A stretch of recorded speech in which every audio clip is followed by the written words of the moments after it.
মুর্শিদাবাদে অগ্নিকাণ্ডে করুণ মৃত্যু নিঃস্ব শ্রমিক পরিবার। মুর্শিদাবাদের রানীতলা থানার অন্তর্গত বেনিপুর গ্রামে ঘটল হৃদয় বিদারক ঘটনা। শ্রমিক সায়ন আলীর 2 ছেলে ও 1 মেয়ে আগুনে পুড়ে মৃত্যুবরণ করেছেন। ঘটনার সময় সায়ন আলী কাজের কারণে ছিলেন কলকাতায়। পরিবার সূত্রের খবর, রাত্রি প্রায় 11:30 ইলেকট্রিক বিস্ফোরণ থেকে আগুন ছড়িয়ে পড়ে। স্থানীয়দের যৌথ উদ্যোগে আগুন নিয়ন্ত্রণে আনা হলেও অভিযোগ উঠেছে দমকল পরিষেবা দূরে থাকার কারণে সময় মতো সাহায্য মেলেনি। অসহায় শ্রমিক সায়ন আলীর গোটা বাড়ি আগুনে ভস্মীভূত হয়ে গেছে। গ্রামের মানুষদের দাবি, এই পরিবারটির পাশে দাঁড়ানো এখন সময়ের দাবি। এটা ইলেকট্রিক থেকে ঘটেছে। এটা এনার বাড়িতে একটা বোর্ড ছিল, ওই বোর্ডটা মাঝে মাঝেই গন্ডগোল করতো।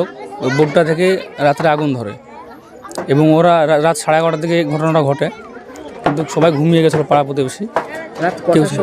11:30টার সময়। আচ্ছা, আগুন নিয়ন্ত্রণ আনার জন্য কি ব্যবস্থা করেছে? আগুন নিয়ন্ত্রণ আনার জন্য সব পাড়া প্রতি উঠে এসে সব বালতি পানি বয়ে আগুনটা নিয়ন্ত্রণে এসছে। এবং দমকল বাহিনী জানানো হয়েছিল? দমকল মহল জানানো হয়নি। এখন দমকল বাহিনী নিয়ে আমাদের আছে একটা বহরমপুরে, এখান থেকে এলাকায় নেই। এবং এই 3টে ছেলে, এটা কি অভিযোগ করছেন দমকল বাহিনী আপনাদের? হ্যাঁ, অবশ্যই পরিষেবা হচ্ছে না। অবশ্যই অভিযোগ তো করবো, অভিযোগ তো আমাদের আছে। এবং 3টে ছেলে ধরেন এনার তো কিছুই নেই, এখন 3টে ছেলে মারা গেছে। আর পাশের বাড়ি যেটা পড়েছে ওনার মানে ঘর বাড়ি কিছু নেই, কিন্তু ওনার কিছু মানে ছেলেপেলে কিছু মারা যায়নি। এখন কি চাইছেন এই পরিবার? এখন চাইছি পরিবারের জন্য যেন সরকারের কাছ থেকে কোনো সহযোগিতা হোক। মানে পরিবারের কিচ্ছু নেই এখন। আচ্ছা, যে পরিবারের সদস্য সে কি শ্রমিক? শ্রমিক, উনি খেটে খায়, দিনমজুরি কাজ করে। ওনার এখন মাথা লোকার জায়গাটাও নেই। আচ্ছা, পুলিশ প্রশাসনকে জানানো হয়েছিল? হ্যাঁ, জানানো হয়েছে। পুলিশ প্রশাসন এসেছিলো, এসে লাশ নিয়ে গেছে। এখন সরকারের লোক এসেছিলো, ওরা এখন বলেছে, আশ্বাস দিয়েছে, দেখা যাক কতটুকু পাশে পায় ওদেরকে। আমার নাম মহিদুল ইসলাম।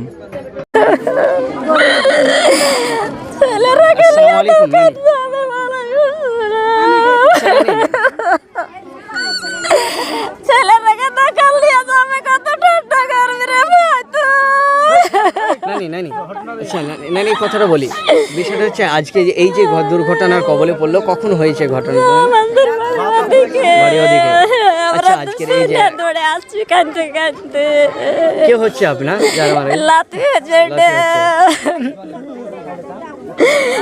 আমার বাড়ি ওদিকখানে ওই সড়কের ধারে ঢেরখানি আসতে হবে। আচ্ছা, এই যে অফ করো। আচ্ছা, আপনাদের এই যে গ্রামের এত বড় একটি দুর্ঘটনা, একই পরিবার 3 জন, একটা আশ্চর্যজনক ঘটনা, কি করে ঘটলো ঘটনা? মানে ও গভীর রাতে মানুষ যে কেবল ঘুম, কেউ গেলছে কেউ যায়নি। হ্যাঁ, ওই কারেন্টে বলে ওই ইতে আপনার বোর্ডে আগুন ছুটে, ওর মায়ের মুখে শুনলাম আমরা, আমাদের ওই পাড়া বাড়ি বললো যে কি আগুন ছুটে, ওর বাবাকে বলেছে যে কি আমাদের বোর্ডে আগুন ছুটে গো, বোর্ডটা ঠিক করো তাই বলেছে। তো মানে ওই বাহির খাটা মানুষ না, দিয়ে ওই তো কিভাবে ওর মা বলে বাথরুম যাইছিল তাই বলছে। ছেলে বলে ভয় করে আছে যে কি মা আমাদের ঘরে তালা মারো, আমরাকে ভয় লাগছে, এইসব বলেছে বলে। এই